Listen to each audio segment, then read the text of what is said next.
Hello दोस्तों, आप सबका बहुत बहुत स्वागत है, अभिनंदन है। आरआरबी एनटीपीसी 2025 के लिए साथीगण जीके जीएस जो ओपीवाई की सीरीज आज मॉक टेस्ट नंबर 3 है। और साथीगण आइए आपके 2022 में किस प्रकार से एनटीपीसी में जीके जीएस से क्वेश्चन पूछा गया था इस क्लास के माध्यम से चर्चा करने वाले हैं। तो साथीगण पहला क्वेश्चन है कि निम्नलिखित में से किस राजा ने कश्मीर में चौथी बौद्ध संगति का आयोजन किया था। साथीगण अगर मैं बात करूं ऑप्शन में बेसिकली चंद्रगुप्त दिया गया है, बिंबिसार, कनिष्क और अजातशत्रु। और साथीगण अगर मैं इस क्वेश्चन की आंसर की बात करूं तो बेसिकली ऑप्शन नंबर सी जो कनिष्क आ जाएगा। दोस्तों अगर मैं बात करूं आपके एग्जाम में जो कि बौद्ध संगति से क्वेश्चन बार बार पूछा जाता है, जो दोस्तों 4 बौद्ध संगति हुआ था, जिसमें से दोस्तों अगर मैं पहला की बात करूं तो राजगीरा, जो कि दोस्तों अगर मैं बात करूं इसकी अध्यक्षता तो आजाद शत्रु के द्वारा किया गया था। इस पॉइंट को याद रखिएगा।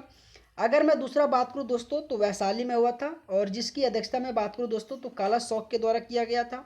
और तीसरा दोस्तों अगर मैं बात करूं तो पाटलिपुत्र, और पाटलिपुत्र की अध्यक्षता की मैं बात करूं दोस्तों तो अशोक के द्वारा। और चौथा दोस्तों जो बेसिकली आपके क्वेश्चन में पूछा गया कि कुंडल जो वन है ना दोस्तों, बेसिकली कनिष्क के द्वारा किया गया था। ये आपको चारों के चारों दोस्तों बौद्ध संगति आपके एग्जाम में हमेशा पूछा जाता है, आपको ध्यान रखना है। अगर मैं अगला क्वेश्चन की बात करूं कि भारत में न्यूनतम आवश्यकता कार्यक्रम 5वीं पंचवर्षीय योजना के वर्ष में शुरू किया गया था। दोस्तों ये भी बहुत इंपॉर्टेंट क्वेश्चन है, और ये भी दोस्तों बेसिकली क्वेश्चन आपके पूछा गया था। और इस क्वेश्चन का आंसर बेसिकली कि जब 5वीं पंचवर्षीय योजना के पहले ही वर्ष में दोस्तों भारत में न्यूनतम आवश्यकता कार्यक्रम शुरू किया गया था। दोस्तों आपके एग्जाम में हमेशा थर्ड पंचवर्षीय योजना से क्वेश्चन पूछा जाता है कि सबसे विफल पंचवर्षीय योजना कौन सा था, तो बेसिकली तीसरा पंचवर्षीय योजना रहा था। 5वीं पंचवर्षीय योजना दोस्तों गरीबी हटाओ आत्मनिर्भरता योजना, बेसिकली 5वीं पंचवर्षीय योजना से क्वेश्चन पूछा जाता है। दोस्तों पहली पंचवर्षीय योजना से क्वेश्चन पूछा जाता है कि 5 आईआईटी की स्थापना किस पंचवर्षीय योजना में हुआ था, तो बेसिकली पहली पंचवर्षीय योजना। और दोस्तों अगर मैं बात करूं कि 12वीं पंचवर्षीय योजना यानी इसको ख़त्म करके नीति आयोग को दोस्तों लाया गया था। ये भी पॉइंट बेसिकली आपको ध्यान रखना है। हमेशा दोस्तों आपके एग्जाम में 5 ईयर प्लान से क्वेश्चन बार बार पूछा जाता है, और हर एक क्वेश्चन दोस्तों आपके एनटीपीसी प्रीवियस ईयर क्वेश्चन दोस्तों। अगर मैं अगला क्वेश्चन की बात करूं कि संयुक्त राष्ट्र महासभा 21 जून को किसके रूप में मनाती है। अगर मैं बात करूं अंतर्राष्ट्रीय योग दिवस, अंतर्राष्ट्रीय शिक्षा दिवस, अंतर्राष्ट्रीय स्वास्थ्य दिवस, और ऑप्शन चौथा दिया गया कि अंतर्राष्ट्रीय शिशु दिवस। और अगर मैं इस क्वेश्चन की आंसर की बात करूं तो अंतर्राष्ट्रीय योग दिवस बेसिकली 21 जून आपके संयुक्त राष्ट्र महासभा के द्वारा मनाया जाता है, आपको याद रखना है। दोस्तों आपके एग्जाम में हमेशा 25 जनवरी से क्वेश्चन पूछा जाता है, जो राष्ट्रीय मतदान दिवस जो आप सभी को याद रखना है। अगर मैं 10 दिसंबर की बात करूं तो मानवाधिकार आयोग दिवस, ये भी पॉइंट याद रखिएगा। और ये भी दोस्तों बहुत बार क्वेश्चन पूछा जाता है, जो हमेशा दोस्तों आपको याद रखना है। अगर साथीगण मैं अगला क्वेश्चन की बात करूं कि पहली जो यात्री रेलवे लाइन बॉम्बे और थाने के बीच कब खोली गई थी। दोस्तों अगर मैं इस क्वेश्चन का ऑप्शन की बात करूं तो ऑप्शन नंबर 1 में बोल रखा है कि 1858 में, ऑप्शन नंबर 2 बोल रखा है कि 1854, और ऑप्शन 3 बोल रखा है कि 1853 और 1857। और बेसिकली इस क्वेश्चन का आंसर मेरे साथीगण 1853 में पहली यात्री रेलवे लाइन जो बेसिकली बॉम्बे और थाने के बीच चला था, इस पॉइंट को याद रखिएगा। और दोस्तों हमेशा आपके एग्जाम में लॉर्ड डलहौजी से क्वेश्चन पूछा जाता है, जो बेसिकली दोस्तों बहुत इंपॉर्टेंट रहता है। और उसी के समय दोस्तों उसी तरीके से रेल लाइन भी पटरी अभी बहुत सारा डलहौजी के द्वारा ही दोस्तों, जो आपके 1848 से 53 के बीच में हमेशा इंपॉर्टेंट रहता है ना, तो बेसिकली आपको याद रखना है। अगर मैं अगला क्वेश्चन की बात करूं कि वर्ष 1962 में भारत चीन युद्ध के दौरान इस्तीफा देने वाले मंत्री का नाम बताइए, जो कि ऑप्शन में मोरारजी देसाई दिया गया है, लाल बहादुर शास्त्री, वीके कृष्णा मेनन और सरदार वल्लभ भाई पटेल। तो साथीगण इस क्वेश्चन का आंसर वीके कृष्णा मेनन, जिन्होंने 1962 में भारत पाकिस्तान युद्ध के समय इस्तीफा जो कि दिया था। अगर मैं बात करूं दोस्तों उसी तरह से 1965 और 1975, ये भी पॉइंट याद रखना, इसमें भी भारत पाकिस्तान और सॉरी इसमें आपके भारत और पाकिस्तान, और इसमें भी भारत पाकिस्तान, ये दोनों पॉइंट आपके एग्जाम में हमेशा पूछा जाता है, आपको बेसिकली ध्यान रखना है। अगला क्वेश्चन साथीगण कि भारत सरकार अधिनियम 1935 द्वारा क्या पेश किया गया था? अगर मैं बात करूं प्रांतीय स्वायत्तता, आत्म स्वायत्तता और केंद्र शासित प्रदेश, और अगर मैं इस क्वेश्चन की आंसर की बात करूं तो बेसिकली ऑप्शन नंबर ये जो कि प्रांतीय स्वायत्तता बेसिकली भारत सरकार अधिनियम 1935 द्वारा जो कि पेश किया गया था। आप सभी मेरे साथीगण को इस क्वेश्चन को याद रखना है। अगर दोस्तों मैं अगला क्वेश्चन की बात करूं कि भारत में वाणिज्य बैंक का वितरण में सबसे अधिक हिस्सा जो कि हिस्सा जो कि है तो बेसिकली साहूकारकों का, सार्वजनिक क्षेत्रों उपकरण का, कृषि का और माइक्रो फाइनेंस का। और अगर मैं इस क्वेश्चन की आंसर की बात करूं तो वाणिज्य बैंकों का सबसे ज़्यादा अगर हिस्सा की मैं बात करूं तो कृषि का ही है। और अगर साथीगण आप सबको कोई भी क्वेश्चन अगर आपको नहीं आता है तो प्लीज़ दोस्तों क्वेश्चन को स्क्रीनशॉट मारिए, या फिर दोस्तों आप जोश एग्ज़ाम जो कि मैग्नेट टेलीग्राम चैनल में जुड़ के वहाँ से इस क्लास का पीडीएफ दोस्तों ले सकते हैं। और साथीगण अगर आप सबको क्लास अच्छा लग रहा दोस्तों, आप सबसे रिक्वेस्ट है यार वीडियो को लाइक जरूर करना, और हो सके तो वीडियो को लाइक और सब्सक्राइब जरूर करना दोस्तों, है ना। साथीगण अगर मैं अगला क्वेश्चन की बात करूं कि गरीबी हटाओ किस राजनीतिक नेता का नारा था? दोस्तों ये भी बहुत इंपॉर्टेंट है। अगर मैं बात करूं मोरारजी देसाई, के कामराज और कर्पूरी ठाकुर और इंदिरा गांधी, तो बेसिकली गरीबी हटाओ आपके जो बेसिकली इंदिरा गांधी का नारा नहीं दोस्तों। अगर मैं बात करूँ गरीबी हटाओ वैसे हाँ दोस्तों इंदिरा गांधी का ही नारा है जो आपको याद रखना है। दोस्तों इंदिरा गांधी से एक क्वेश्चन पूछा जाता है कि 1980 में इन्होंने डाक टिकट जो कि बेसिकली जारी कराया था, इस पॉइंट को भी याद रखिएगा। हमेशा आपके एग्जाम में इंदिरा गांधी से रिलेट करके बार बार क्वेश्चन पूछा जाता है। अगर मैं अगला क्वेश्चन की बात करूं कि प्रसिद्ध जो संगाई महोत्सव पूर्वोत्तर भारत के किस राज्य द्वारा आयोजित किया जाता है? दोस्तों अगर मैं बात करूं संगाई महोत्सव तो बेसिकली भारत के मणिपुर में आयोजित किया जाता है। दोस्तों आपके एग्जाम में मिजोरम से बहुत इंपॉर्टेंट क्वेश्चन पूछा जाता है। चापचारकूट, मीमकूट, थालफवांगकुट और एंथुरियम उत्सव, बेसिकली दोस्तों आपके एग्जाम में फेस्टिवल से रिलेटेड हमेशा क्वेश्चन 1 से 2 प्रश्न पूछा जाता है। तो दोस्तों हमेशा याद रखिएगा मिजोरम से एंथुरियम उत्सव, चापचारकूट, मीमकूट, थालफवांगकुट। दोस्तों अगर मैं मेघालय से बात करूं तो सेक्रेनई, और दोस्तों हमेशा इंपॉर्टेंट बनता है जो बेसिकली आपको याद रखना, और सागा दावा भी बेसिकली मेघालय का ही। त्रिपुरा दोस्तों खर्ची जो फेस्टिवल बेसिकली त्रिपुरा में मनाया जाता है, जो बेसिकली आपको याद रखना दोस्तों। और खालसा पंथ दोस्तों आपके एग्जाम में जो गुरु गोविंद सिंह जो शुरू किया था ना, ये भी बेसिकली आपके त्रिपुरा राज्य में ही मनाया जाता है, जो आप सब मेरे साथीगण को याद रखना है। और नागालैंड दोस्तों जो बहुत इंपॉर्टेंट हमेशा आपके एग्जाम में रहता है। अगर मैं बात करूं ऑरेंज फेस्टिवल आपके, और भी बहुत ऐसे ऐसे इंपॉर्टेंट है जो आपके नागालैंड से जो कई बार आपके एग्जाम में पूछा जाता है, तो दोस्तों आप सबको याद रखना है। अगर मैं अगला क्वेश्चन की बात करूं कि 1974 में रेलवे हड़ताल का नेतृत्व बेसिकली किसने किया था?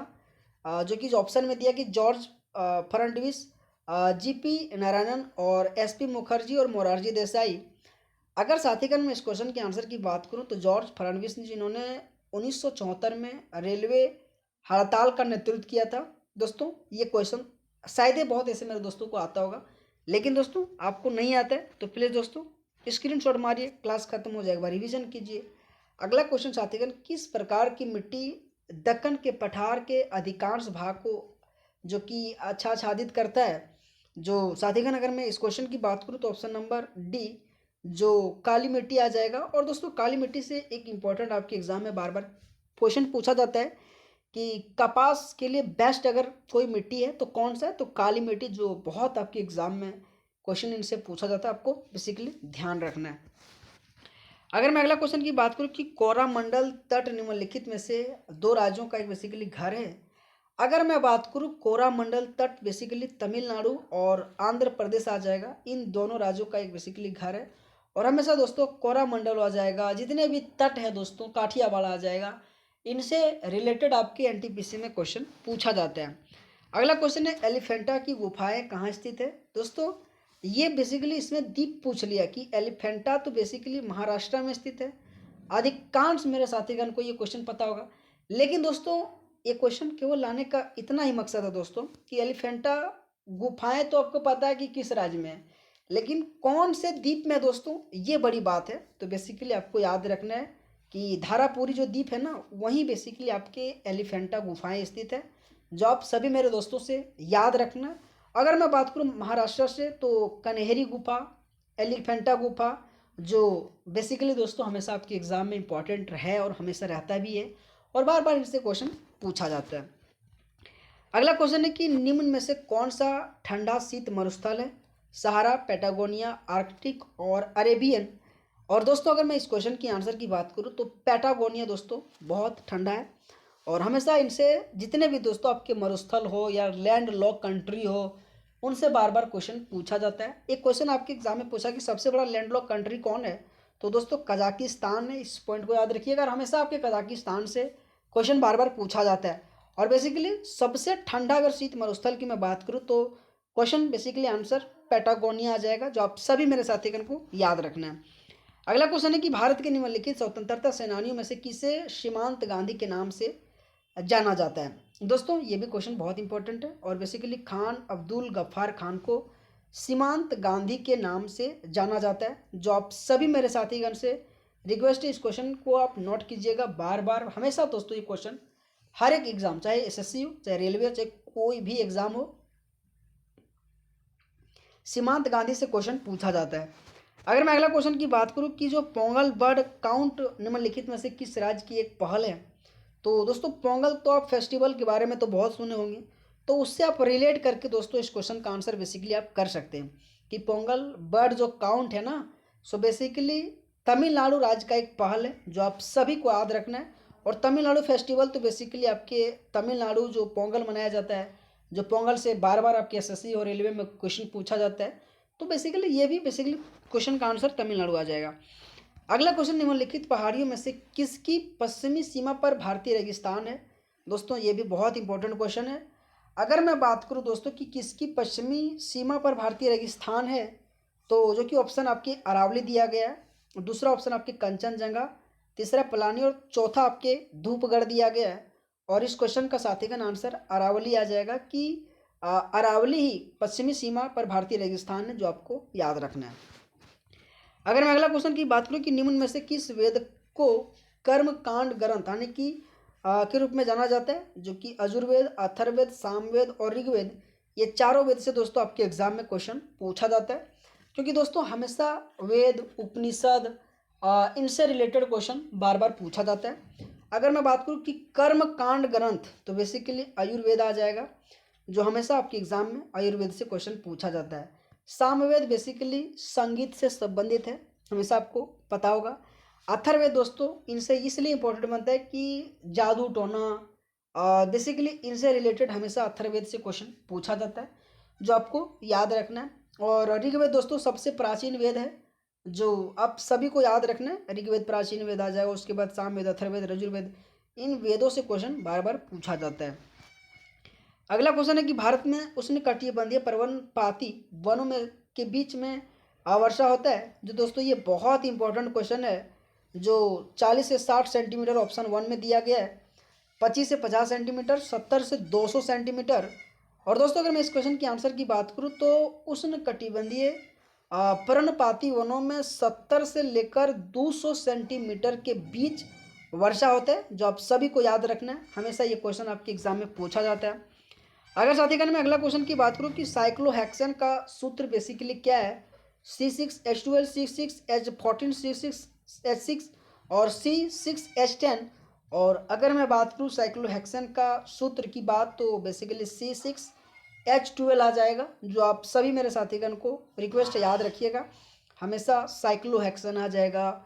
जितने भी प्रकार से हेक्सेन वगैरह जितने भी क्वेश्चन उनसे रिलेटेड करके सूत्र आपके एग्जाम में पूछा जाता है। तो दोस्तों आप सबको क्लास कैसा लगा? आज एक छोटा सा क्लास रहा, जो कि दोस्तों कल फिर से एक रिवीजन के साथ और एक्सप्लेन के साथ जो कि क्लास रहेगा। तो साथियों आप सबको अगर क्लास अच्छा लगा हो तो प्लीज़ दोस्तों वीडियो को लाइक कीजिएगा और हो सके तो चैनल को सब्सक्राइब जरूर कीजिएगा। तो आप सबका पुनः एक बार बहुत बहुत स्वागत है, बहुत बहुत धन्यवाद दोस्तों, थैंक यू सो मच।